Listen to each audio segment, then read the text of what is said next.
pillars or foundations of the faith.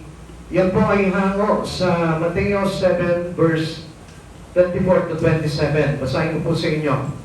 Kaya ng bawat nakikinig at nagsasagawa ng mga salitang ito, kung ito ay may tutulad sa isang taong matalino na nagtayo ng kanyang bahay, na ang pundasyon ay bato. Umulan ng malakas, bumaha at binayo ng malakas na hangin ang bahay na iyon, ngunit hindi nagiba sapagkat nakatayo iyon sa bato.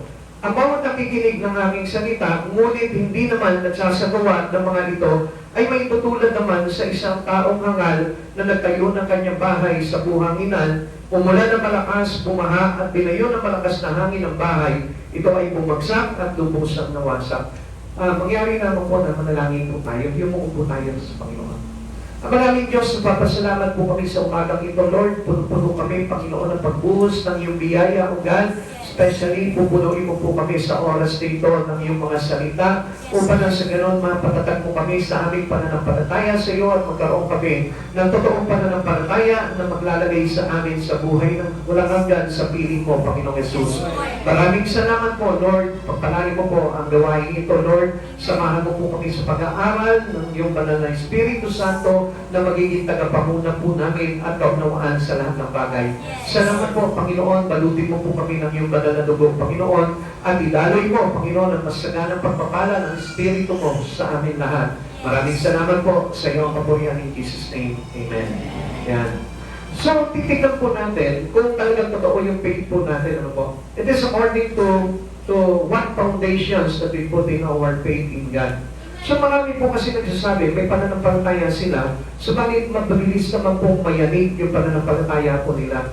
So, easily fall down. So, hindi po yun yung talagang totoong pananampalataya. Kasi, minsan bumabase lamang po tayo sa sinasabi ng ating mga labi, ng ating mga bibig, na tayo may pananampalataya, subalit hindi naman po nakikita sa ating mga gawa. Kaya may tuturing po ito na hindi po totoong pananampalataya. Okay, let's go in our study. Jesus was a great illustrator. Tandaan po natin ang Panginoong Jesucristo. Ang galing po niya na ihayin tulad yung pangyayari sa buhay ng isang tao. So, sa mga bagay na nagaganap po sa atin, makikita po natin na inilalarawan po ng mabuti ng Panginoong Jesucristo para madali po natin maintindihan. Ano po? Amen. He was described the faith of those who are religious but lost. Yung kalagayan po, yung kasasapitan ng mga tao, religyoso lang, pero hindi pa rin po naliligtas. Kaya nga, marami po nagsasabi, ano po, kung papansinin po natin, marami pong buladas yung mga tao, marami pong mga salita, marami pong kumbaga mga bukadura na sinasabi po, sa pananalita lamang po magaling, subalit sa gawa, wala naman po. So ano po ba yung pinapakita po sa atin dito? Religious people are not yet sure about His salvation. Na hindi pa nagsisimba po tayo, meron tayong mga reliyon, meron tayong kinaaaniban na sekta, ay ligtas na po tayo. Hindi po yun yung basihan. It is about the foundations of our faith. Kaya kailangan makinig po kayo ng mabuti para na sa ganon, hindi tayo nadadaya nung maling kaisipan natin na nagdudulot naman po sa atin ng tinatawag na kahangalan. Amen. Details of two men who illustrate false and true faith. Pinakita po dito ng ating Panginoong Jesucristo na tinuruan niya po tayo kung paano po natin makikita o mailalarawan sa atin ng Panginoon yung mali at yung talagang totoong pananampalataya sa ating Panginoon. It is not enough to become religious. It is not enough to have faith but false. So, masasabi po natin, marami pong faith sa mga tao, pero ang problema po dito, it is not true faith. So, sa madaling salita, dinadaya lamang po sila nung kanilang pananampalataya na hindi naman po talaga nakaakma sa pananampalatayang hinahanap po sa atin ng ating Panginoon. Two builders represent all people. Ito po dalawang nagtayo ng tahanan na ito ay inihahalin tulad po ito sa ating lahat. Kaya tingnan po natin mabuti, makinig po tayo mabuti at huwag po tayong kukurap at huwag natin aalisin yung pagtitig po natin. And especially, huwag tayo matutulog. Kasi pag natulog po tayo, totally wala na tayong sa consciousness natin at hindi na po natin makikita kung ano yung tinuturo ng Lord sa atin. Amen? Amen. The wise man, number one, heard the word of God and obeyed it. Yung daw matalinong tao, nakapakinig ng salita ng Diyos at isinabuhay niya. And the foolish man heard the word and ignored it. Ito naman pong hangal, nakapakinig ng salita ng Diyos, subalit ito po ay isinawalang bahala niya lamang po. Isinantabi niya lamang po ito at hindi niya po isinagawa. Now, let us characterize these two builders. Tingnan po natin ano po. Para na sa ganun makita rin po natin sa sarili natin, masalamin natin, ako ba ay wise na o pakilang doon sa foolish? Tingnan po natin mabuti ano po. Number one, the wise man built his house on the rock. Ito lang pong matalinong tao ay nagtatayo ng kanyang tahanan sa ibabaw ng bato, na ang pundasyon po nito ay bato. Ang ibig sabihin po nito, about the illustrations of Jesus into every one of us, he heard the word and obeyed. Ito lang po yung nagtatayo ng tahanan doon sa ibabaw ng bato. Ito nakikinig ng salita ng Diyos at pagkatapos ay buong puso niya itong isinasagawa at ipinamumuhay. Hindi lamang po siya isang tagapakinig lamang po, kundi isinasabuhay niya bawat natututunan niya sa aral ng ating Panginoong Hesukristo. Hindi po ba siya yung kumbaga parang hit and run? Alam niyo po ba yung hit and run? Di ba? Hindi lamang po yun yung kumbaga nabangga ka ano po, kundi minsan aating ka halimbawa ng isang handaan, kakain ka lang tapos uuwi ka na. Amen? So, hindi po ganun tayo, ano po? Katulad po sa Panginoon, kumain lang tayo ng words of God, at pagtapos, uuwi na tayo, nakalimutan na natin lahat yung mga bagay na napakinggan po natin. Sabi po ng Mateo chapter 7, verse 24, kaya ang bawat nakikinig at nagsasagawa ng mga salita kung ito ay may tutulad sa isang taong matalino na nagtayo ng kanyang bahay, na ang pundasyon ay bato. Alam niyo po, wala naman po talaga matalinong tao na magtatayo ng kanyang bahay sa buhanginan. Sapagkat alam niya po yung magiging foundation po nito, alam niya po yung magiging structure po dito, na madali po may bubuwal. Ayan, makita po natin dito, no? Especially yung mga, meron po mga experience sa pagtatayo ng bahay, ano po. Yan, alam ko po na tayo po, alam po natin itong mga bagay na ito. Now, ano raw po yung ginawang pundasyon nito pong matalinong tao? Ang matalinong tao, unang-una, ay nakikinig ng salita ng Diyos at isinasagawa niya. Sinusunod niya yung mga napapakinggan niya. And then, ang matalinong tao raw po ay nagtatayo ng tahanan na ang pundasyon ay bato. Now, tingnan po natin, bakit po ba bato? Because Jesus Christ is our rock. Now, ano po ba yung kaya maidulog sa atin itong ating Panginoong Hesukristo, which is the rock? The rock provides a solid foundation.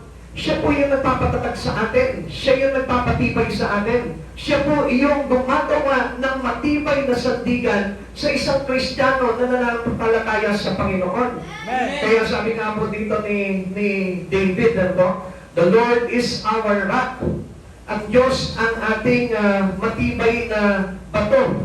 Sabi po ng Psalm 28 verse 1, to you, O Lord, I call my rock. Be not deaf to me, lest if you be silent to me, I become like those who go down to the pit. Sabi niya ganon, kung hindi ikaw yung makikinig sa akin, sa aking mga dalangin, para na akong kasama doon sa mga patay. Sabi niya pong ganon dito. Kaya tinawag niya po na the Lord is my rock. So pagka sinabi po my rock, ibig sabihin po matibay yung kanyang paninindigan. Na ang Diyos ang magiging katulong niya sa buhay niya. Na ang Diyos yung magpapala sa buhay niya. Na ang Diyos yung magbibigay sa kanya ng tagumpay. Kaya alam niyo mga kapatid sa Panginoon, masarap po nakikinig ng salita ng Diyos. Masarap po na tayo po ay nag-aaral ng salita ng Diyos.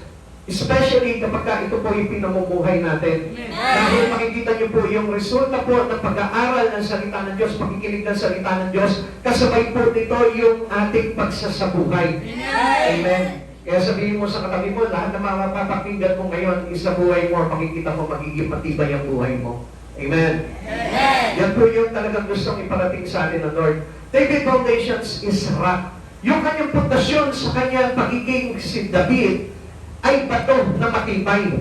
Alam niyo po ba na tayo po lahat ay itinatag ni Kristo sa ibabaw ng kanyang bato? Kaya nga sabi niya, sa mga batong ito, itatatag ko ang aking iglesia. Di ba? Nabasa niyo po sa Biblia po yun. Yung sinabi niya kay Peter, ikaw ay Pedro, at sa ibabaw ng mga batong ito ay itatatayo ko ang aking iglesia.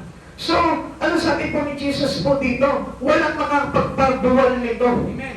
Sa mga bagay na itinatag ni Jesus, hindi po ito may bubuwal. Kaya kapag tayo po ay naitatag po tayo sa ibabaw ng bato ng ating Panginoong Jesucristo, hindi po tayo mayayanig ng kahit na anumang pagsubok sa buhay natin. Kaya nga, alam niyo mga kapatid sa Panginoon, dito makikita natin if we have true faith in our life with Christ Jesus. Kasi kapag tayo po, madali po tayong ayawin pagdating sa ating relasyon sa ating Panginoon. Ibig sabihin niya, hindi po tayo nag-hold ng ating pananampalataya sa ating Panginoon. Which means our faith is not true. Yung ating pananampalataya ay huwad po lamang at pagpapaibabaw po lamang. Kaya mga kapatid sa Panginoon, the rock provided a solid foundation. Hindi po tayo maaarabyado. Hindi po tayo magagapi. Hindi po tayo magiging talunan kung si Jesus po talaga yung ating solid rock foundation. Number 2, the rock provided a solid foundation. Sabi niya po dito, He is our only sure rock. Siya po yung totoo at sigurado na mapapanindigan niya sa buhay niya. Psalm 62 verse 2, Truly He is my rock and my salvation. He is my fortress. I will never be shaken. Hindi ako mayayanig. Sapagkat ako ay napapalibutan ng pood ng ating Panginoong Jesucristo. Kung mapapansin po natin, sa mga Hudyo po noong araw, ang isang bayan po sa Jerusalem, na kapag ito po ay hindi napalibutan ng pood, ito po ay madaling maibubuhan. Ito po ay madaling mapapasok ng kanilang kalaban. Kaya nga tinawag niya dito, that Jesus is my fortress. At alam po natin na ang fortress ay yari sa matatatag na bato. Amen. Kaya nga kapag ikaw gumawa ka ng muog sa sarili mo, at ang ginawa mong muog na ito ay ang ating Panginoong Jesucristo, tandaan mo, hindi ka basta-basta maaatake ng kaaway. Hindi ka basta-basta maaatake ng mga problema sa buhay mo ito. Susubig ka man ng maraming pagsubok sa buhay mo dahil nababalutan ka at napapaligiran ka ng muog ng Panginoong Jesucristo, you cannot be shaken. Hindi ka maibubuwal, hindi ka mayayanig sa pananampalataya mo. At yun po yung sigurado na pananampalataya na dapat na meron po ang isang Kristiyano. Hindi yung Kristiyano na kumagay parang, okay, may pananampalataya, nagsisimba, pag nawala na ng pera, umulan na ng malakas, wala na sa church. Kapag nagkaroon lamang ng konting sinat, ng konting lagnat, hindi na po dadalo ng church. That was a faith that can be shaken. So, ibig sabihin po, hindi po gano'n ang pananampalataya natin. Halimbawa, nagkaroon lang ng gawain ng Miyerkules, aabutin ng gabi, na-shake na yung kanyang pananampalataya. Hindi yung pwede, mamaya, walang umasak yan. That is not true faith. Hindi po yan yung totoong pananampalataya. At talagang mayroong totoong pananampalataya sa Panginoon, hindi natatakot sa mga bagay na humahadang sa kanyang pananampalataya kay Kristo. Amen? Kaya nga mga kapatid sa Panginoon, I am surely na makikita po namin talaga sa isang Kristiyano kung totoo ang pananampalataya niya o hindi. Because our discernment as a Christian is given to us by the use of the Bible. Alam niyo po ba ang Biblia? Ito yung nagpapatalas ng discernment ng isang tao na kung saan hindi siya madadaya. Alam niyo po ba kapag tayo po ay nakababad po sa salita ng Diyos, kailangan hindi po tayo madadaya ng kaaway. Na kahit na anong bulong sa atin ng kaaway, kahit atakihin ka pa ng kaaway, hindi ka po matitinag sapagkat alam mo ang Biblia. And this is the foundations of every Christian. The words of God, Jesus Christ, the rock. Kaya ito yung sure rock na kailangan panghawakan natin sa buhay natin bilang mga totoong mananampalataya. Come on, kapatid sa Panginoon, gusto ko po na malaman po ninyo, kung ups and down po yung iyong pagsamba sa Panginoon, wala po tayong tinatawag na totoong pananampalataya sa Panginoon. Sapagkat ang totoong nananampalataya sa Panginoon, hindi po maaagaw sa kamay ng kaawayan. Sa kamay ng ating Panginoong Jesucristo. Amen. Gusto ko po na malaman po ninyo, minsan po kasi pinapahintulutan natin ang kaaway sa buhay po natin na agawin tayo. Na kapag halimbawa meron na po tayong kabisihan, na shake na po yung ating faith in Christ Jesus. Kapag tayo po meron na po mga problema, meron ng karamdaman, o meron ng mga iba't ibang pinagdaraanan sa buhay, nakikita niyo po ba kung ano unang-una na apektuhan? Not your work, not your job, not your study, not your family, but your relations to Jesus. Amen? Kaya kung papansinin po natin, kapag halimbawa nagkaroon ka financial problem, anong unang-unang maapektuhan sa iyo? Hindi naman matitinag yung pamilya mo eh. Hindi naman matitinag yung pag-aaral mo basta-basta eh. Hindi matitinag yung trabaho mo. Ano yung matitinag sa'yo? Yung relasyon mo sa Panginoong Jesucristo. Affected palagi sa buhay ng isang tao ay yung kanyang relasyon sa Panginoon. Yung kanyang ministry in God. Yun yung palagi na niyayanig ng diablo. Sapagkat hindi tayo nakatayo sa pundasyon ng Panginoong Jesucristo. Meaning, we have no real faith in Christ. Na kapag tayo po ay mayroon totoong pananampalataya sa Panginoon, I tell you, kahit hampasin man tayo ng hampasin ng bagyo, malakas man ang bagyo dito sa Pangasinan, makikita mo, taas ang dalawang kamay mo, nagtatagumpay ka na nagtutuloy sa Panginoon. Bakit? Kasi matibay ka eh. Kaya sabi ko dito, na kahit na hampasin, bumuhos ang ulan, hampasin ng malakas na hangin, bahain ang bahay na ito, kailan may hindi mabubuwag. It cannot be shaken. Ganun po dapat tayo bilang mga Kristiyano. At yun yung totoong mananampalataya. Come on. Gusto ko po na malaman nyo mga kapatid sa Panginoon. Ang words of God, ang pagpapahayag ng salita ng Diyos, ay hindi lamang po pinakikinggan. Kailangan ina-apply din po natin ito sa pamumuhay natin. Kaya marami po mga Kristiyano hindi po nagiging matibay, hindi nagiging malakas, hindi nagiging matatag sa kanilang pananampalataya sa Diyos kasi ang bilis po nilang ma-shake. Ang bilis nilang mayanig sa mga bagay-bagay sa buhay po nila. Bakit? Kasi po hindi nila ipinamumuhay ang salitang napapakinggan po nila sa Panginoong Jesucristo. If Jesus is the rock, He is our firm foundation. Matibay, matatag na pundasyon sa buhay po natin. Now, we know that who is our firm foundation is no one else but Christ, our foundation, our firm foundation. Sabi po dito, Christ, our firm foundation, no other foundation will stand. Tandaan po natin, wala na pong ibang maitatayog sa atin, mailalagay sa ating pundasyon, kundi si Jesucristo. Amen. Kaya nga sabi po ng 1 Corinthians chapter 3, verse 11, sapagkat wala nang ibang pundasyon maaaring ilagay, maliban sa nailagay na. Walang iba kundi si Jesucristo. Kaya kung papansinin po natin dito, ang totoong mananampalataya, ang totoong Kristiyano kay Jesucristo, hindi na po yan masasalingan pa ng iba pang pundasyon. Kundi ang tunay na pundasyon niya sa kanyang pananampalataya ay si Jesucristo. Kaya kung papansinin po natin, ano po, marami po kasing faith ang isang tao. Hindi lamang po ang Panginoong Jesucristo. Although sinasabi po ng kanilang mga bibig, si Jesucristo yung aking pinananampalatayaan, pero sa gawa po natin makikita yon. Kasi sa ating paggawa, doon natin maipapamuhay at doon natin maipapakita sa Panginoon that we really obeying God's Word. At alam niyo po ba, sabi nga po dito sa bunga natin makikita kung ano talaga yung laman ng puso ng isang tao. Alam niyo mga kapatid sa Panginoon, kung si Kristo po talaga yung naitatag na pundasyon sa iyo, sana hindi naaapektuhan yung relasyon mo kay Kristo. Sana totoong-totoo talaga yung pananampalataya mo kay Kristo. Kung meron ka man na i-neglect sa buhay mo, kapag dumarating yung pagsubok mo, hindi si Jesus. Hindi yung ministry mo, hindi yung pagsapa mo sa Lord, kundi yung mga bagay na alam mo na nakakapagpatibay pa noong mga bagay na umaatake sa iyo. Kapatid, mga kapatid sa Panginoon, kung papansinin po natin, minsan binabangkapan pa po natin yung atake ng kaaway sa buhay natin. Instead of standing firmly into our faith in Christ Jesus, ano nangyayari? Naku, hindi mo na ako magsisimba ngayon kasi may problema akong dapat na ayusin. Anong ginawa mo ngayon? Pinatatag mo yung atake ng kaaway sa buhay mo. Naku, hindi mo na ako magsisimba ngayon. Masama ang pakiramdam ko.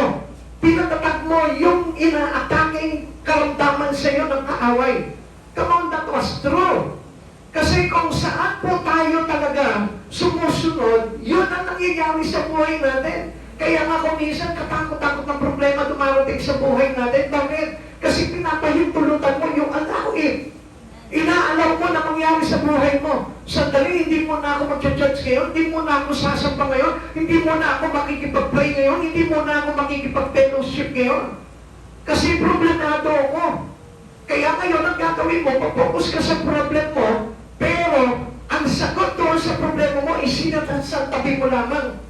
And the answer is our Christ Jesus. Amen. Siya yung inilagay mo sa isang tabi na kung saan covered ka sana ng muog ng ating Panginoon Jesucristo because He is our fortress. Dapat sana napapalutan tayo ng muog na bato ng Panginoon. Pero anong ginawa mo? Inopen mo yung buhay mo sa problema. Ito yung atake ni Satan. Tinanggal mo yung muog. Paano natanggal yung pastor? Tinanggal mo yung worship mo. Tinanggal mo yung pag-aaral ng salita mo. Tinanggal mo yung pagsunod doon sa mga bagay na pinakikinggan mo. Iniwan mo yung ministry mo. Anong ginawa mo ngayon? Itiniwangwang mo lang yung sarili mo sa atake ni Satan.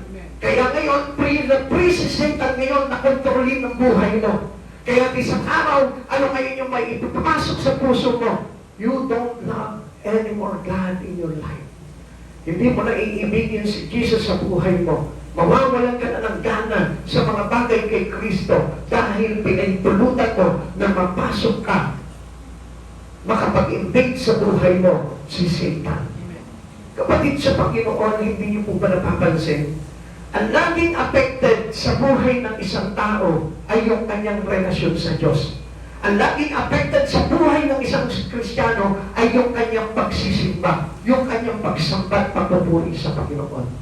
Amen? Amen. And supposed to be, dapat you counterattack Satan with the things regarding into your faith in Christ Jesus. Amen. Yung sana eh. Ganun sana yung response po natin kapag ina-atake tayo ni Satan. May problema ako, nilagyan mo ako ng problema, inatake mo ako sa problema, meron akong fortress. Meron akong buong. Kaya hindi mo ako mapipigilan ngayon. Mag-worship ako sa Lord kahit wala akong pera, kahit problemado ako sa mga utang ko, kahit may karamdaman ako, mag-worship ako, makikinig ako ng salita ng Diyos, mag-pray ako.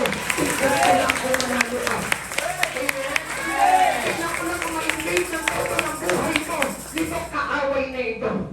Alam niyo kaya ang bilis po natin talagang masakot ng kaaway. It is really because you allow Him. Amen? Minsan sinasabi natin, hindi. Kinakasaot pa natin si Satan. Satan, get lost! Satan, get out of my body! Kinakasaot mo si Satan sa buhay mo, pero nagtatawa lang si Satan, hindi ka na nga nagsisimba eh. Iniwanan mo na nga yung ministry mo eh. Hindi ka na nga nagpe-pray. Hindi ka na nga nagbabasa ng Bible. Tapos sabi mo sa akin, get lost? Sabi mo sa akin, get out of my body? Paano ko nga alis dyan? Eh yan yung gusto kong place. Walang words of God. Walang worship. Hindi nakikinig ng salita ng Diyos. Hindi sumusunod sa Panginoong Jesucristo. Amen? Amen. Nakita niyo po yun? Kaya nga mga kapatid sa Panginoon magpabalot ka ng muog na bato kay Kristo. Pero surely, tayo po ay nakatayo sa ibabaw ng pundasyon ni Kristo at tayo ay nagiging matatag. Amen? Amen. Christ is our firm foundation. This foundation is secure. Talagang sigurado po na ito na hindi tayo mayayanig po dito. Dahil pag pinangawakan mo si Jesus sa buhay mo, kahit na anong dumating na pagsubok sa buhay mo, hindi ka mayayanig niyan. Alam niyo, ilan po sa atin dito sa oras po na ito, na kapag halimbawa may problema siya, ang unang-unang nawawala sa kanya ay yung mga bagay kay Kristo. Alam ko po na marami. Alam ko po na hindi lang 2, 3 na narito ngayon, ang ganun po ang response pagdating po sa atake ng kaaway. Why? Because dito pa lamang makikita mo na kung ano yung foundation mo. Kung foundation mo yung talaga is the solid rock foundations of Christ, ay talagang hindi maaapektuhan yung mga bagay na ginagawa mo kay Jesus. Na kahit insultuhin ka ng tao, kahit iwasiwas ka pa ng tao, kahit sabihin mong hampasin ka pa niyan, pagsalitaan ka, pagwikaan ka ng masama niyan, at pagsabihan ka ng mga kasinungalingan na ikasisira ng buhay mo, hindi ka malilinag kay Jesus. Amen. Amen. Bakit? Because your foundation is secure. Nakita niyo po si Jesus, kahit na anong paratang nila kay Jesus, kahit na anong pagpaparusa nila kay Jesus, kahit na ano yung ginagawa nila na pagpapahirap kay Jesus, nakikita niyo si Jesus, He remains standing. Because why? Because His firm foundation is the Lord our God. Amen. Father. Amen? Amen. Kaya sabi niya, Ama, lagi niya tinatawag ang Ama every time na siya po ay talagang mayroong mga agonizing moments sa buhay niya. Kaya ang papapansin po natin, ano po, minsan dumaing po si Jesus, ano, Ama, bakit mo ako pinabayaan? So, actually, alam niyo po, ang Panginoong Jesucristo, alam niya, hindi siya pinababayaan ng Panginoon. Pero at that moment, gusto niyang ipakita sa mga tao na kailangan tawagin natin ang Ama pagdating po doon sa mga bagay niyon. Tawagin mo ang Panginoong Jesucristo kapag ka nandun ka, nag-agonize ka sa buhay mo. Amen? Amen. Sino po dito yung kapagay parang wala na, nakalimutan ng tawagin ng Diyos kapag may problema siya. Kinalimutan niya na ang Diyos sa buhay niya.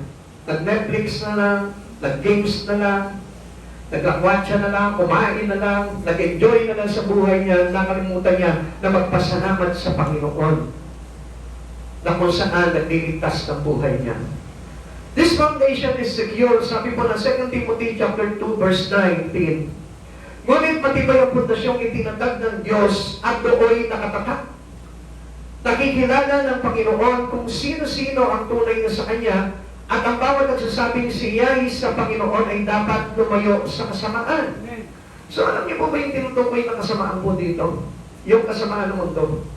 Because our approach is into the evil world. Alam niyo kung minsan, kapag tayo po, no, inaatake po tayo ng kaaway, ang approach po natin, lumapit po sa mundo. Pero nilalayuan po natin ang Panginoon. Shake mo nga yung katabi mo. Yan. Kung kaya mong lakasan, kung kaya mong ibuwal siya dyan sa upuan niya, ibuwal mo. Alam niyo kung bakit? Kasi kung minsan kapag ang isang baso na puno ng tubig, kapag tumining po yan, makikita mo, naiipon lamang po dyan yung mga particles doon sa ilalim.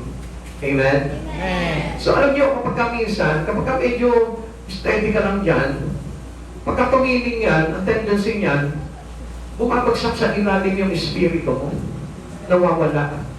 Kailangan i-flip mo yung espiritu mo para maintindihan mo at maging active yung iyong pakinig pagdating sa Panginoon. Amen? Amen.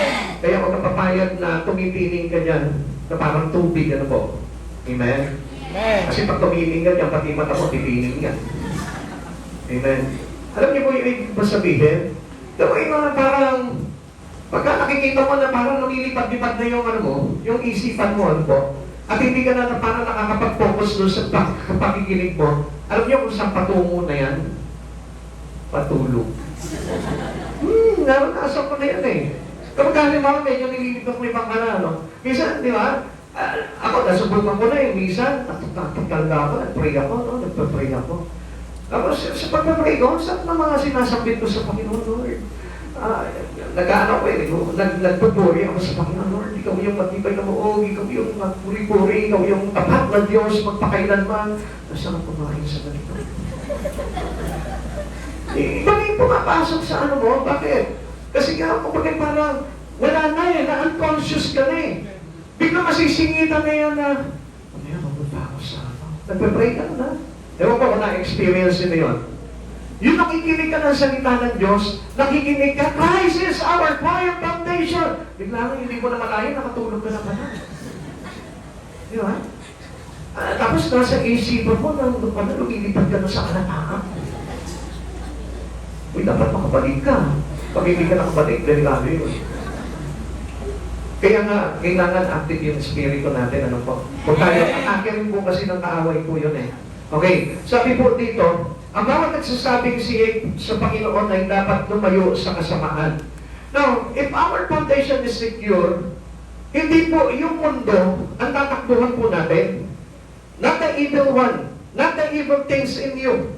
Kasi alam niyo po kasi, minsan, hindi natin itinuturing na ang mundo, lahat ng mga bagay dito, akala po natin mabuti po sa buhay natin. Diba? Yung minsan nga, yung pera, yung sinasabi natin, ay mabuti sa akin to. Kahit na po, yun yung magkakapagpag-boost ng iyong pagiging arrogant. Akala natin makakabuti pa rin po yun. Ano po? May kilala nga po ako, ganito eh. Dahil sa sobrang dami niya pong pera, ay grabe, hindi mo mahaharangan ng sasakyan niya. Pag umarang ka sa sasakyan niya, sigurado. Pag nagkasalubong kayo niyan, sigurado yan, aahawanin ka niya. Diba? Kasi nagtubos po kasi yung arrogance niya eh. Bakit? Kasi unang-una po kasi, ang akala po natin, yun yung naging foundation natin eh. Yun yung naging tungtungan natin sa buhay. Mayaman ako. No one can touch me. Untouchable ako eh. Magaling ako eh. Ganun po kumisan tayo. Pero, ang sabi po dito, ang mga nagsasabi siya ay sa Panginoon ay dapat lumayo sa kasamaan. Kailangan our foundation will be secured in Christ Jesus. Makita mo, you will still remain. Kahit na anong trouble na pinagdaraanan mo, magiging remain ka. Bakit? Kasi secure na si Jesus talaga yung tinatayuan mo sa buhay mo. Kaya makikita nyo, mapapansin nyo po ngayon, ang daming patayan, even sa mga schools ngayon, nakikita nyo, nagpapatayan yung mga estudyante. Alam niyo kung bakit? Because of the pride. They don't want to replace it by the holiness or the righteousness in God. Kasi ang akala po nila, nagiging sikat sila sa mga bagay ngayon. Pag matapang ako, sikat ako, kikilalanin ako dito. Uy, yan, matapang yan. Amen? Yun yung nagiging foundation nila. It is not Christ. It is not the humbleness of Christ. It is not the peace that coming from Him. Kaya tayo ngayon, anong nangyayari sa atin? Lapit tayo ng lapit sa kasamaan. Hindi tayo lumalapit sa kabutihan at kabanalan ng ating Panginoon. If Jesus is our foundation, we say that the person stay away from sin. Stay away from the Word. Matatandaan niya na sinabi ng Panginoon, according to the Bible, that do not love this world or even things in the Word. Do not conform to the pattern of this world. Transformed by renewing your mind. So yun po yung mga sinasabi sa atin ng Panginoon to secure our foundation. To secure Christ as the foundations of our life. Kaya yung iba, makita mo, ang dami ng pinangahawakan sa buhay po nila. Now, ano po ba yung sinasabi po dito ng 2 Timothy chapter 2:19? Teaches that God's truth has an unshakable foundations with two-sided seal. So, ano po yung tinatawag na two-sided seal na ito? Unang-una is the divine ownership na tayo po ay banal na pag-aari ng Panginoon. Kaya lahat ng bagay po natin, our source is God. Amen. Our source is the holiness of God. Amen. Kaya hindi natin ipinagmamalaki kung ano yung mga bagay na meron tayo sa mundong ito. Dahil talaga, hindi naman po natin talaga dapat ipagmalaki kung ano ka dito sa mundong ito. Dahil lahat po ng bagay na ito is only temporary. Amen. Paano mo may pagmamalaki yun? Na kapag tumating si Jesus, wala na lahat ng bagay na yun. Amen? Amen. That's why our God, tayo po ay pag-aari ng ating Panginoong Jesucristo. Kaya nga tayo po ay pag-aari lamang at wala tayo dapat na ari dito sa mundong ito. Amen? And number two, two-sided seal. Number two is human holiness. Na dapat po tayo ay nababalutan po tayo ng kabanalan ng ating Panginoon. When we have this human holiness, dapat we are setting apart or stay away from our sin. We stay away from the system of this world. Yung bulok na pamantayan o bulok na mga sistema ng mundong ito, nilalayuan po dapat natin po yan. Amen? Even though into your company, into your job, into your school, dapat lumalayo tayo dyan. Kapag halimbawa nakikita mo yung mga kaklase mo, nag-aaway-away na, dapat ikaw yung tagapagpayapa. Dapat ikaw yung tagapagkasundo. Dapat ikaw yung nangangaral sa kanila ng mga mabubuting bagay, hindi yung nakikisali ka. Doon ako sa matapang. Kakampi ako sa matapang, dito hindi agabyado. Amen? Kaya ano nangyari ngayon? Nagkakagusot-gusot yung buhay po natin because we compromise into an evil. We compromise our life to the evil. Kaya ngayon, ano na-apektuhan po dito? Yung firm foundation po natin. Yung pundasyon po natin, unti-unti, nilalagay natin doon sa buhanginan at hindi na sa bato. Nagiging mga hangal na po tayo, hindi na po tayo nagiging matalino. Kaya ang matalino po ay lagi po siyang compromise into the holiness of God. Amen. Naiintindihan niyo po yun? Kaya sa kanya, ang mahalaga sa kanya is not the word, but the words of God. It is not the word, but Jesus itself. Kasi kung tayo po ay lalabas tayo doon sa pundasyon ni Kristo, talaga po mayayanig talaga ang buhay natin. Amen. At alam niyo po ba kung ano yung pinapaalala sa atin ng Panginoon po dito? It reminds believers that God knows His own people. At doon niya nakikilala kung sino yun sa Kanya. Yung mga tao na, ano po sabi po dito? Who follows Him must turn away from evil. Yung mga tao na hindi nakikiisa sa mga masama. Amen? Amen. Sabi mo nga sa katabi mo, huwag ka makikicompromise sa masama. Huwag kang makikicompromise sa masama. Sabi ko sa kanya, alam mo na nandadaya eh. Alam mo na nagdadaya. Sumasali ka pa. Sumasali ka pa. Amen? Pag alam mo masama, lumayo ka na dyan. Pag halimbawa tinatulak ka na, papalabas kay Kristo, eh hayaan mo na lang siya lumabas. Ikaw manatili ka kay Christ. Amen? Kasi alam mo na yung mabuti because you have true faith.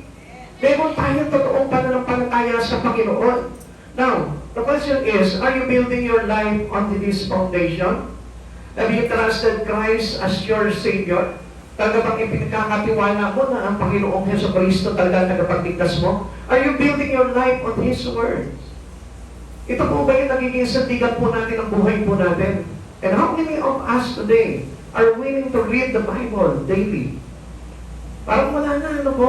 Kaya nga po, yung pundasyon po natin hindi nagiging matibay. Dahil kasi nakapokus na yung isipan natin sa pagpapayaman na lang sa mundong ito. Mamaya mapakita ko po sa inyo na hindi po yun ang talagang solusyon sa buhay po natin. Then sabi po dito, that came a fierce storm that challenged the structure of the house. The house of the wise man stood firm in the storm. Bumuhusang ulan, bumaha, binagbag ng malakas na hangin yung bahay, pero hindi natinag. Yun tayo dapat. Yun ang dapat na totoong Kristiyano, na totoong nananampalataya sa Panginoon. Na kahit na ulanin siya ng problema, bahain siya ng maraming mga pagsubok sa buhay, hampasin man siya ng malakas na pagyamig ng buhay, hindi siya matitinag sapagkat alam niya nasa ibabaw siya ng bato ng Panginoong Heso Kristo. Amen. Amen. Na kahit na sabihin mo na parang tinatamad ka na, nawawalan ka na ng gana, still makikita mo na tayo pa rin kay Lord yan. I don't want this lazy attitude. I don't want this losing appetite. Gusto ko lagi akong bigana sa iyo. Alam niyo, kahit ako, mga kapatid sa Panginoon, gusto ko po na malaman po ninyo, kapag ako nawawala ng gana, umabalik ako sa Panginoon at sinasabi ko sa Panginoon, Lord, huwag mong hayaan na mawalan ako ng gana. Tulungan mo ako na magkaroon ng gana palagi sa iyo. Kapag nawawalan ako ng gana sa prayer, umuusan ako kahit na nasaan ako, umuusan ako, Lord, balik mo yung gana ko, Lord. Lagi kong humihingi sa Panginoon yan. Ayoko kasi na talaga tuluyan ako mawala sa Panginoon. Every one of us experiencing this losing appetite. Lahat tayo, mararanasan po natin yan. Especially when troubles, when problems. Pag dumating na sa buhay po natin yan, minsan, ang tendency po talaga yan, lalayo ka talaga sa Panginoon. Kasi yun po yung impact po nun dalawa lamang po yun sa buhay ng tao. Na kapag dumating po sa iyo ang problema, dalawa lamang po mangyayari sa iyo. It's either manatili ka matatag kay Kristo o mabuwal ka. Kaya nandito inihanin tulad ng Panginoon, talagang napakatalino po talaga ng pagpapahayag ng ating Panginoong Heso Kristo. This is the test kung nananatili tayong tapat sa Diyos sa kabila ng mga pagsubok sa buhay natin. This is the test to know if we are wise Christians to Jesus. Diyan mo makikita talaga, hindi lamang po yung kumbaga parang, uy, ang dami niyang alam sa Biblia, uy, ang dami niyang memory verse Eh, ang problema po dito, kung hindi naman isinasa buhay, wala rin po yun. Mas maganda na yung meron ka 10 verse na mahahalaga sa Biblia, pero lagi mo namang isinasa buhay yun. At yun pa yung nagtatagumpay. Kaya nga sa mundo po ng ating relasyon sa Panginoong Jesucristo, hindi pagalingan, kundi patibayan ng pundasyon. na tinutungtungan natin sa pananampalataya. Amen. Kaya kapatid sa Panginoon, magkasisigaw na nananampalataya ako kay Kristo, pero sa mga gawa, hindi naman po nakikita, I tell you, niloloko mo lang ang sarili mo. Ikalawa, let's go into the foolish man. The foolish man built his house on the sand. He heard the word of God, but ignored it. Nakikinig siya, pero pinabaliwala niya lang. Kung bakit parang hindi mahalaga sa kanya. Alam niyo, dapat maging mahalaga po sa iyo ang salita ng Diyos. Okay, natatandaan mo po na kapag ikaw ang isang tao ay umiibig, yung is getting fall in love with someone. Makikita mo yan, bawat binibitawang salita nung kanyang kinaiinlaban, nung kanyang minamahal, tumatatak sa isipan niya. Amen? Pag sinabi niya, you are so sweet, lumipas na 1 taon, sweet daw ako. Lumipas na yung 2 taon, sabi niya, sweet daw ako. Tuwa-tuwa ka pa rin, tumitibok pa rin yung puso mo. Kinikilig-kilig ka pa rin. Tumanda na kayo, sabi niya, kinikilig pa rin siya, sweet daw ako. Amen? Lolo ka na, uugod-ugod na, nakakatatak pa rin sa tenga mo. Sabi niya dati sa akin, sweet daw ako. Kinikilig ka pa rin. Amen? Amen? Pero kapag halimbawa, hindi mahalaga sa iyo ang tao na yun, kahit bigyan ka na at sabihan ka ng mga papuring salita, alam niyo, pagdating ng araw, nagkagalit kayo, nasasabihin mo sa kanya, masamang tao yan. Minsan, hindi ako pinuri niyan. Amen?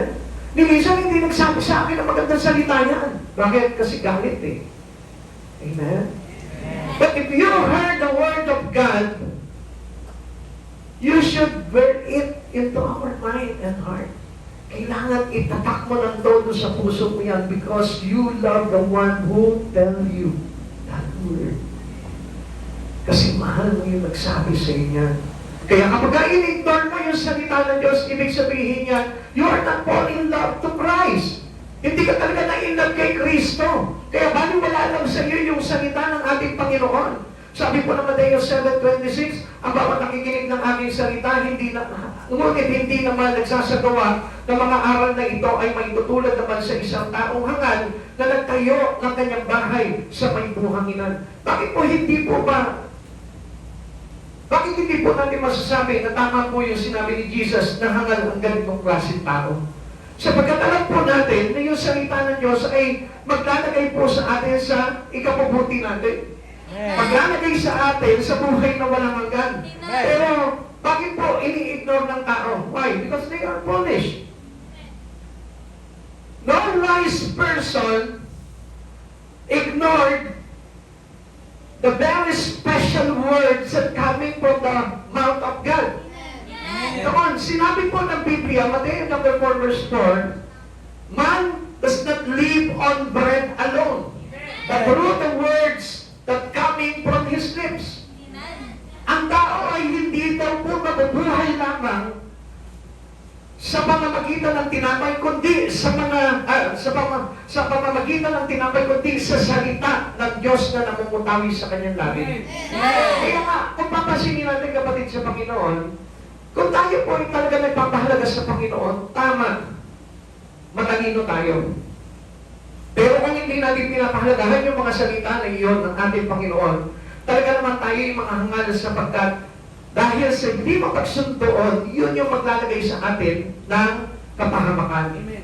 According to John chapter 5 verse 24, sabi po sa atin ito, na ang nananalig sa nagsuko at ang nakikinig sa kanyang salita at nananalig sa nagsuko sa kanya ay hindi napaparusahan. Inilipat na siya sa buhay mula sa kamatayan. Amen? Amen? So, ibig sabihin po pala nito, when we ignore the words that coming from His lips, mapapahamak tayo. Pero, if we give this word a special place into our heart, magiligtas tayo. So, ganun lang po kasimple yun, na hindi mo na kailangan na mag-solve ng problem, mag-compute ng pagkarating formula para maintindihan mo at makuha mo yung sagot ni Jesus doon. It is basic na kung saan pag pinahalagahan mo ang salita ng Diyos, ito yung maglalagay sa iyo sa kaligtasan. Kapag ito Amen. Kaya nga, you should remain the words in you. Para na sa ganon, si Jesus po mismo ay hindi mawala sa buhay mo. There are many choices for life's foundation. Alam nyo, sa mga taong hangal, marami po silang ginagawang pundasyon ng buhay po nila. And one of these are some choose to build on wealth. Sa kayamanan po sila tumatayo. Na kapag ang isang tao daw po mayaman, matatag ang kanyang buhay. Kaman, hindi po. Ang isang taong mayaman po, any moment pwede pong mabuwal yan. Any moment pwede siya mabankrupt. Any moment pwede mawala yung buhay niya. So, kung titignan po natin dito, yung foundations for life is wealth ay isang, kumbaga parang isang foolish kahangalan sa buhay po ng isang tao. Sabi po ng Kawikaan chapter 23 verse 4-5, nandiyan pa po ba tayo mga kapatid? Kaya makinig lamang po tayo na po. Sabi po dito, huwag mong patuloyin ang sarili sa pagpapayaman, pag-aralan mong umiwas doon sapagkat madaling mawala ang kayamanan, ito'y simbilis ng agila sa paglipad sa kalawaan. So, kung papansinin po natin, ang Diyos po mismo nagsabi sa atin na huwag natin pagurin yung ating buhay sa pagpapayaman lamang. Bakit? It is nonsense. Dahil yung kayamanan, ang bilis po ng panahon na kapag yung kayamanan mo, meron ka, sa isang iglap, pwedeng mawala. Samantalang yung ini-invest mo na kayamanan doon sa langit, kailanman hindi mawawala. Matunaw man ang mundo, mawasak man lahat ng mga nandito, pero yung in-invest mo na kayamanan sa ating Panginoon ay maglalagay sa iyo sa matibay na buhay sa walang hanggan. Amen. Now, tingnan po natin, the danger of overworking for wealth. Meron pong napakadelikadong bagay po dyan. Unang-una, kapag ka po yung kayamanan ang pinanghawakan natin, magkakaroon tayo ng tinatawag na exhaustion. Amen? Mauubusan ka ng lakas. Kaya nga, ang daming nagkakasakit dahil lamang po sa sobrang pagtatrabaho, yung tinatawag na overfatigue. Minsan, di ba, kahit nakabilad siya sa initan ng araw, di ba? Pagtrabaho lamang po siya, pagkita lamang po siya, anong nangyari, inabot po ng heat stroke. So, it become exhaustion for us. Kaya sabi dito, working too hard just to get rich wears out your body and mind. So, kaya po tayo napapagod. Kaya kung minsan, it also affected our family. When you become weary, pagka napagod ka na, pag uwi mo ng bahay, mainit ang ulo mo. Amen? Kahit na ang sarap-sarap na salubong sa iyong misis na mayroong timplang kape, mayroong masahe, at mayroong nakahanda sa iyo na damit na papalit mo, aawayin mo pa rin kasi pagod ka. Amen? Minsan kasi hindi po natin nakikita yung negative outlook ng mga bagay na yun. And another danger of overworking for wealth is misplaced trust. Nawawala yung ating totoong pagtitiwala. Ang sabi dito, relying on your own cleverness to make a fortune is foolish. Yung tayo nagpapayaman lamang tayo, sarili po natin pagsisikap lang. Sa sarili lamang po natin karunungan. Mga kapatid sa Panginoon, God hates those who rely on His own strength. Sabi ng Lord, do not rely unto your own strength. Amen. Sabi niya, pagrurusahan ko ang sino mang tao na titiwala sa kapwa niya. Amen? Na may hangganan ng buhay. And another danger of overworking for wealth is yung tinatawag na false security. Riches grows wings and fly away like an eagle, meaning they vanish before you know it. So, lahat po ito'y maglalaho lang.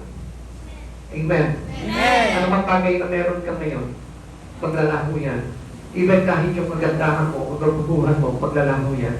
Even yung flawless ng balat mo, yung kinis mo, maglalaho yan. Pag tumanda ka na, kukulubot din yan. Amen. Even yung buhok mo, nakaganda-ganda, pag tumanda ka, mawawala na rin yung ganda niya.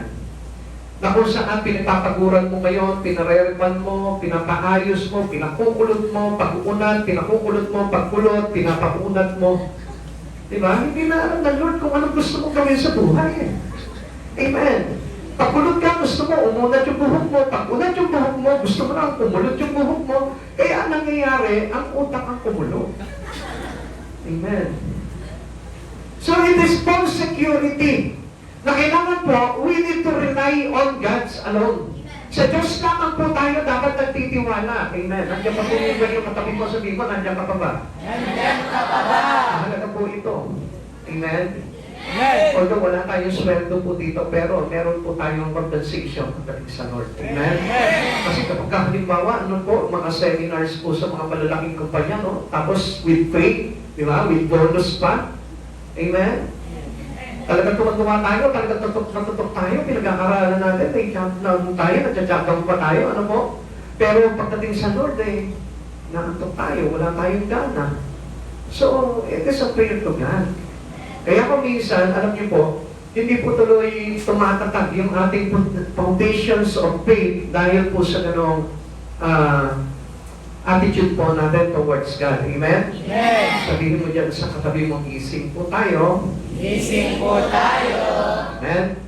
Ikalawa, sabi po dito, choices of life's foundation, sabi, some choose to build the wealth and some choose to build on pleasure. Gusto lang yung puro kalayawan. Gusto lang yung puro kasiyahan. Na kapag meron ng mga pagsubok sa buhay niya, ayaw niya na yan. Doon lamang po siya sa kasiyahan. At minsan po, ang ginagawa po natin dito, ano po, tayo po yung naglilibang na lang na naglilibang. Alam niyo, kaakibat po ng kayamanan ay yung kalayawan. Amen? Amen. Dahil kapag halimbawa na tayo po'y mayaman na po tayo, ang gagawin mo niyan, kakalimutan mo na lang ang Lord sa buhay mo eh. Bakit? Kasi ang pinaka-punteriya na lang naman ng isipan mo, magpasarap ka na lang sa buhay mo dito. Amen? Tatandaan niyo po ba yung mayamang hangal? Ano po sabi po ng mayamang hangal? Nung time na umaani po siya ng marami, pinagiba niya yung maliit na kamalig niya, then nagpatayo siya ng malaking kamalig. Nung mapuno niya po yung malaking kamalig na yun, sabi niya, nagwika siya sa sarili niya, ayan, puno na yung aking kamalig. Ngayon, pwede na ako magpahinga, kakain na lang ako, matutulog, mag-enjoy. So, there is no part of God in him. Wala yung parte ng Diyos. Hindi niya man lang naalala, yan, mayaman na ako. Pwede ko nang gamitin ito kayamanan ko into mission. Pwede ko nang gamitin ito kayamanan ko para makapagligtas ng kaluluwa. Wala po sa plano niya po yung mga ganong bagay. Nagpayaman lamang po siya ng payaman and then He made it to, and He used it to what? To pleasure. Yun lamang po yung naging pleasure niya. Yun lamang po yung naging kasiyahan niya. Pero ang hindi niya alam, ano sabi sa kanya ng Lord? Hangal, hindi mo ba alam na sa gabi ito ay papawian ka ng buhay? Kanino mapupunta ang iyong kayamanan? Number 3, some choose to build on the praise of people. Gusto lamang po nila yung parang pinararangalan sila ng tao. Kaya nga mga kapatid sa Panginoon, kung minsan sa church, ganyan din po nangyayari, ano po? Kapag halimbawa, hindi ka napapansin sa church, ayoko na dyan sa church na yan. Walang kwenta yung church na yan. Hindi sila marunong dumati dyan. Hindi sila marunong mag-accommodate dyan. Come on, kapatid sa Panginoon. Ang paglilingkod sa Panginoon ay hindi para papurihan ka. Kaya nga maraming tao ayaw maglingkod sa Panginoon kasi hindi sila napaparangalan. Kaya maraming tao gusto na maging artista sila kasi yung karangalan nandun. Amen? Amen. Which is dapat ang karangalan ay sa ating Panginoon lang. Amen. Mabubuhay tayo, yumayaman tayo, umaangat ang buhay natin, umaasenso tayo. Praise the Lord! Praise God! The author of everything of my life. Dapat ganun po tayo. Sabi po naman tayo chapter 6 verse 1 to 4. Pag-ingatan ninyong hindi pakitang tao ang pagtupad ninyo sa inyong mga tungkulin sa Diyos. Kapag ganyan ang ginawa ninyo, wala kayong matatamong gantimpala buhat sa inyong Ama na sa langit. Kaya nga, kapag ang bibigay ng adang limos, huwag mo nang ipag-ingay pagaya ng ginagawa ng mga mapagkunwari sa mga sinagoga at sa mga lansangan upang sila'y purihin ng tao. Huwag mong hayaan na purihin ka sa mga bagay na ginagawa mo. Amen? Amen. Sabi dito, tandaan ninyo, tinanggap ng ila ang kanilang gantimpala. Sa halip kapag nagbibigay ka ng limos, huwag mo nang ipaalam ito, maging sa matalik mong kaibigan. Gawin mong lihim ang iyong pagbibigay ng limos at ang iyong amang nakakakita ng kabutihang ginagawa mo ng lihim ang siyang magbibigay ng gantimpala sa iyo. Alam niyo kaya po nawawalan ng sa yung ating mga pagbibigay? Kasi tinanggap na po natin yung papuri eh.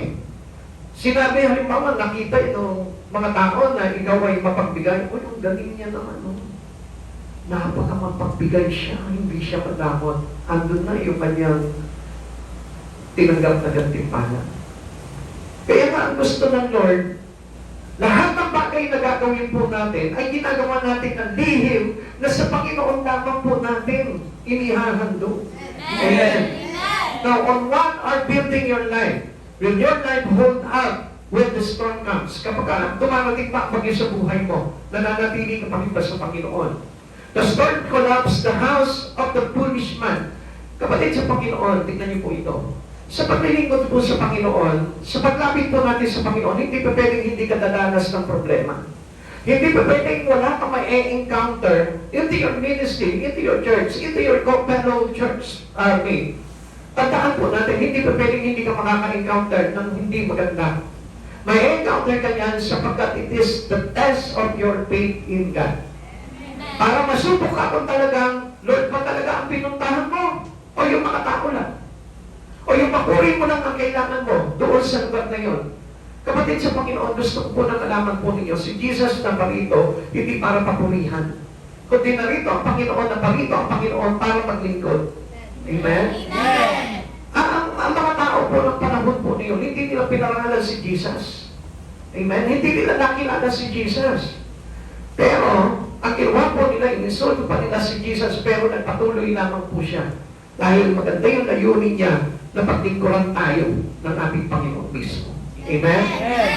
Number 3, what makes the difference? Ano po ba yung pinag-aiba po nito? Nagtayo ng bahay doon sa kanyang sa bato at nagtayo sa buhanginan. Tingnan po natin ito, wise and the foolish. The stating storm in this parable were the same. Pare-parehas lang po yan. May iba-iba na lang po anyo yung ating mga pagsubok sa buhay, pero iisa naman po yan. The rain descended and the floods came. Bumuhos ang ulan, binaha, and then the wind blew and beat on these two houses. Parehas po silang binagyo. Sa madaling salita, parehas silang tinamaan ng malakas na ulan ito at malakas na hangin at baha. Sabi po ng 1 Corinthians chapter 10 verse 13, wala pong pagsubok na dumating sa inyo na hindi naranasan ng ibang tao. Tapat ang Diyos at hindi niya ipahintulot na kayo'y subukin ng higit sa inyong makakaya. Sa halip pagdating ng pagsubok, bibigyan niya kayo ng lakas upang makayanan ito at ng paraan upang malampasan ito. Ang sabi po dito, lahat ng tao ay dumaranas ng pagsubok. Yung pagsubok niya, it's either in a different form, meron din siyang pagsubok. Yung iba meron din. Pare-parehas lang tayo may pagsubok. Bata, matanda, meron tayong pagsubok sa buhay. May mga problema po tayo.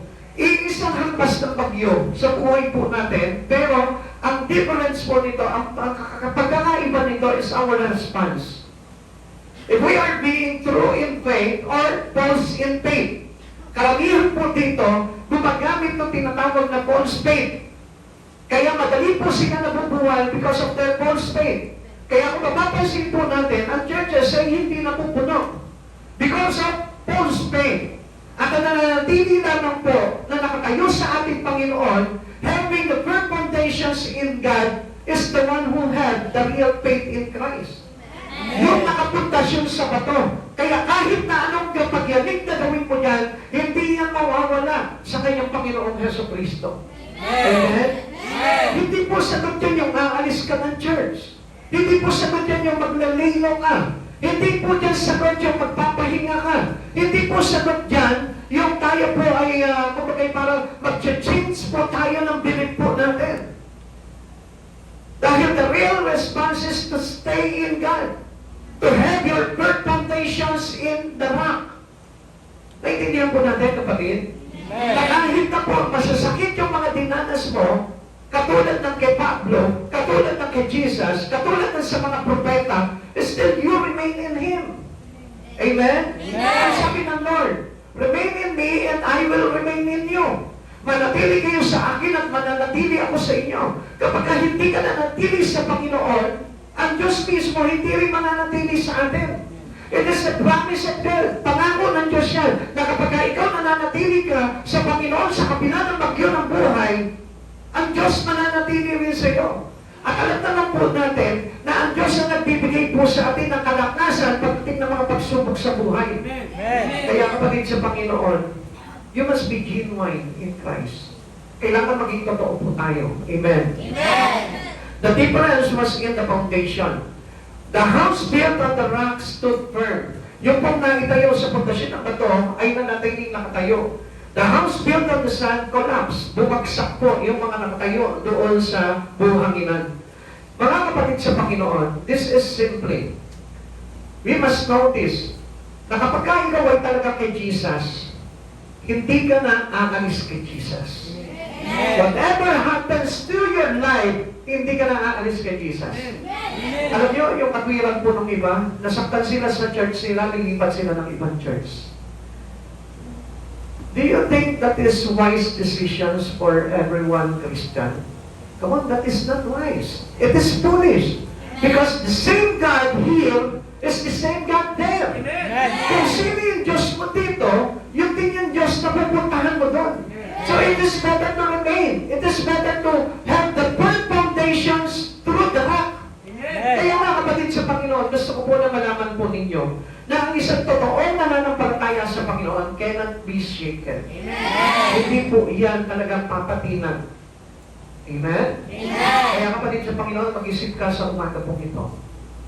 Kung talagang totoo yung pananampalataya mo, ganito po yung magiging sistema ng iyong pananampalataya sa Diyos. Magiging matalino ka at hindi magiging hangal. Paghahawakan mo si Jesus sa buhay mo at hindi yung katayuan ng mga bagay na meron ka dito sa mundong ito. Dahil ang mahalaga po sa atin is Jesus Christ. Sabi nga po dito, Jesus Christ is our strong foundations that cannot be shaken. Hindi ka matitinan kapag natin Christ ka. Na kahit pagluhin ka man, malakas na ulan, bagyo man na dumating sa buhay mo, hindi po tayo matitinan dahil si Jesus po yung ating tagapagsanggana. At sa oras nito, kapatid sa Panginoon, gusto ko po na malaman po ninyo na kapag hindi po natin tinanggap ng lubusan ang salita ng katotohanan sa buhay po natin, ay para lamang po tayo huwag ng pananampalataya sa harapan ng Diyos. Kaya sa oras nito, ano man yung mga bagay na napakinggan nyo, ipabuhay niyan. At makikita nyo, lalago kayo sa pananampalataya at magiging matatag yung inyong pananampalataya sa ating Panginoon. Tayo mo natin magsitayo. Sa iyong naparangan, maghihintay sa'yo aking Kung pinanghihinaan ka sa pananampalataya mo ngayon, and you feel that your faith is not real, you ask the Lord. Sabi naman ng Panginoon, humingi ka sa Kanya at bibigyan ka. At sa oras nito, kapatid sa Panginoon, kung tapat ka lang na manghihingi sa Diyos, hindi mo magkakait ang Panginoon. Kailangan hindi nalupat ang Lord. Sagana po siya magkaloob. Kung halimbawa, sa tingin mo, parang naliligaw po yung pananampalataya mo. At parang meron kang pananampalataya na naglalayo sa iyo sa ating Panginoong Jesucristo. Hindi nagpapalalim ng ugnayan mo sa ating Panginoon. Tingin mo sa Lord. Sabihin mo sa Panginoon, Lord, bigyan mo ako ng malalim na pananampalataya sa iyo. Bigyan mo ako ng kalaliman pagdating sa ugnayan mo sa iyo, Lord. Pwede ka makinig sa Lord. Kung taos-puso ka lamang po tutulog sa Kanya. Sapagkat si David, na sa bawat dahig ni Haring David, tinubon siya ng Lord at kailangan hindi po nawala yung pagtugon ng ating Panginoon sa mga taong tumatawag sa Kanya. Tumawag ka sa Panginoon. Sa gitna ng bagyo sa buhay mo, tumawag ka sa Diyos. Sa gitna ng mga pagsubok at kawalan, tumawag ka sa Panginoon. Panghawakan mo sa buhay mo ang Panginoong Jesucristo. Huwag kang magtiwala sa kayamanan ng mundo. Huwag kang magtiwala sa pera. Huwag kang magtiwala sa anumang bagay, kakayanan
magaling ang tulong ko.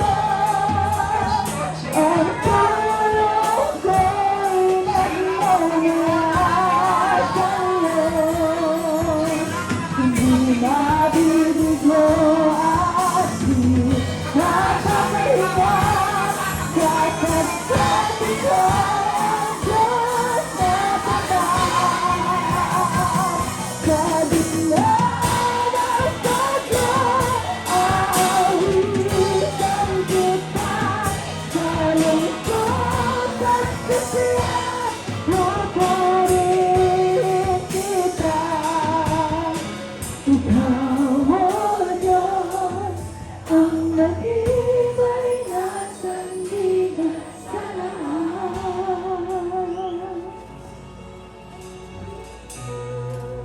Salamat, Panginoon, sa katagalan namin, Lord. Patuloy mong binubuksan ang aming spirito, Lord, upang mailagay kami sa katotohanan ng aming pananampalataya sa iyo. Batid namin, Panginoon, na maraming bagay pa kami, Panginoon, na dapat na matutununan, dapat na tayuan, dapat na panindigan sa buhay nito, Lord. Sa buhay na kaakibat ng mga aral na ibinibigay mo sa amin, O God. Panginoon, hayaan mo na sa oras nito, Lord, kami mga nananampalataya sa iyo sa lugar na ito, O God. Patuloy mong ipakita sa amin, Lord, ang kahalagahan nito. Sapagkat, Lord, matagal na panahon, Panginoon, na binulag kami at dinaya kami ng sanlibutan ito, O God. Pinakita sa amin, Lord, na kapag kami mayaman sa mundong ito, Lord, ay maganda na ang buhay namin. Kapag marami kaming pera, marami kaming ari-arian, mayroon kaming mga titulo, Panginoon, akala namin, Panginoon, sapat na ang buhay na ito, Lord. Di namin alam, O God, na lahat ng bagay na ito, Panginoon, ay babawiin din lahat. Mawawala rin lahat. Walang pupuntahan. Tatanggalin din sa aming mga possession. Kaya mo, Panginoon, na makita ng lahat, Panginoon, ang mga bagay nito, Lord. At kaya mo, Panginoon, na kung meron man kami ng mga bagay na ito, O God, kaya mo magamit po namin ito, Lord, upang magkaroon kami ng tinatawag na wise investment. Ma-invest po namin ito. Ma-impok namin ito, Panginoon, sa buhay na walang hanggan. Tulungan mo po kami, Panginoon, na ma-convert po namin, Panginoon, ang mga bagay na meron kami. Even our life, may convert namin into spiritual things in you, Lord Jesus. At Panginoon, magkaroon po kami ng interes at gana sa mga bagay patungkol sa iyo, Lord, upang mas lalo pa po namin pag-itingin, O God, ang aming mga paglilingkod sa iyo. Hindi lang sa ganang ganito lamang, O Lord, gusto namin yung mas malalim pa na ugnayan na meron kami para sa iyo, Panginoong Jesus. Panginoon, nagpapasalamat po kami, O God. Alam po namin na igagay mo po kami, Panginoon, tungo sa tamang paraan kung paano kami magiging mas higit na malapit pa sa iyo, Panginoon, at makakabilang kami, Panginoon, sa buhay na walang hanggan sa piling mo. Panginoong Jesus, maraming salamat po, O Lord. Idinudulog po sa iyo ang bawat isa, O God. Balutin mo po ng iyong banal na dugo. Seryohan mo po kami ng kapangyarihan mo, Lord. At kami, Panginoon, ay magkaroon ng tinatawag na two-sided seal, O God, to be the divine ownership of you, Lord, and the human holiness, O God. Hayaan mo, Panginoon, na kami mapabilang sa iyo, O God. Maraming salamat po, dakilang Diyos. Pagpalain mo po ang bawat isa, Panginoon, ang ayon sa kanilang mga pananampalataya, ayon sa iyong kalooban po lamang, O God. Panginoon, samahan mo po kami sa aming mga pag-uwi, O Lord. Maluwalhati mo kaming ihatid sa aming mga pupuntahan at sa aming uuwihan, O God. Hayaan mo, Panginoon, na ligtas, Panginoon, na makarating ang aming mga sasakyan. At hayaan mo, Panginoon, na samahan po kami ng iyong libo-libong mandiribang anghel sa langit na magbabantay sa amin. Salamat, dakilang Diyos. Pagpalain mo po ang bawat isa, siksiklig at umapaw na pagpapala. Pagpalain mo po, Panginoon, ang bawat mahawakan ng iyong mga kamay, ng aming mga kamay, O God. At hayaan mo, Panginoon, na magkaisa kami sa Espiritu, sa diwa mo, Panginoon, upang maitaguyin po namin, Panginoon, ang mga bagay na inatas po, Panginoon, sa church na ito, God. Maraming salamat po, Lord. Bless this church, O God, according to your will. At hayaan mo, Panginoon, na sumagana ang lahat sa pagpapalang espiritual, O God. Salamat po, dakilang Diyos. Muli po, O God, sa imo namin ibinabalik ang pinakamataas na papurit pagsamba sa tanging pangalan mo po lamang in Jesus' name. Amen and amen. God bless you all po. Pagpalagin po tayo sa lahat ng Panginoon.